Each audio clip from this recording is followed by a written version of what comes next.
Okay, so these inequality word problems, they have 4 steps, right? Read carefully and underline keywords. Write a let statement, like let x equal, so define your variable. Determine whether to use the equals, greater than, less than, greater than or equal to, or less than or equal to sign, write and solve the inequality. Okay, so I have done a couple of these word problems, and I'm going to talk through how to do them, and then you'll do the rest. So here, the quotient of a number in 15 is no greater than 450. What are the possible values for the number? So underlining important things, the quotient of a number in 15 is no greater than 450. So most of these words are actually important. This isn't a real world problem, it's more of a translation problem. So here, when we say we're going to define a variable, it's just let x equal that number, right? There's no real world idea involved here. So we defined a variable. And now we're going to write the inequality. So the big thing, and I'm going to erase this part right here, erase these just so that I can show you. The quotient means division.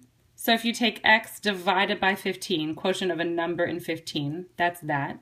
We need to compare it to 450, but now we need to decide on which of these symbols to use. So we need to think about what no greater than means. It means this side better not be bigger than this side. So that means a less than symbol. So it might sound like you'd want to use a greater than symbol because that's the word here, but you really need to think through the meaning. No greater than means this better not be bigger than that one, so it better be less than. But again, it can't be bigger. It is allowed to be equal to, so we're going to go ahead and use the equal than symbol as well. And now you have the inequality, and once you have the inequality, it's fairly simple to solve. Multiply by 15 on both sides, right?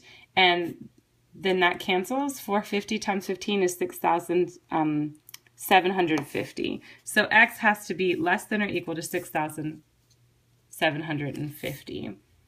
And notice we didn't multiply or divide by a negative number, so we just leave this the same direction.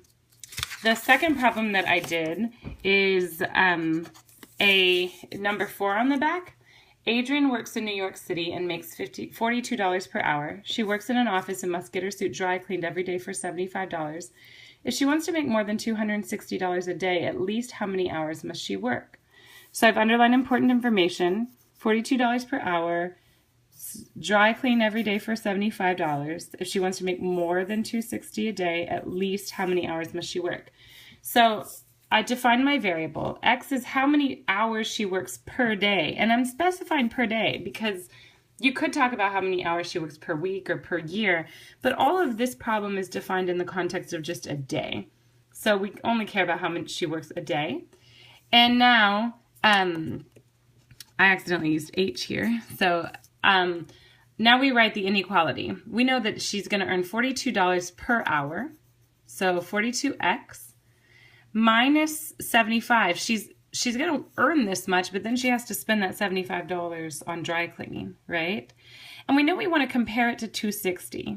We don't have to be equal to 260. She doesn't want to just earn 260, but she wants to earn at least 260, right? So again, at least, you might think, oh, that's a less than symbol, but you really need to think through what this means.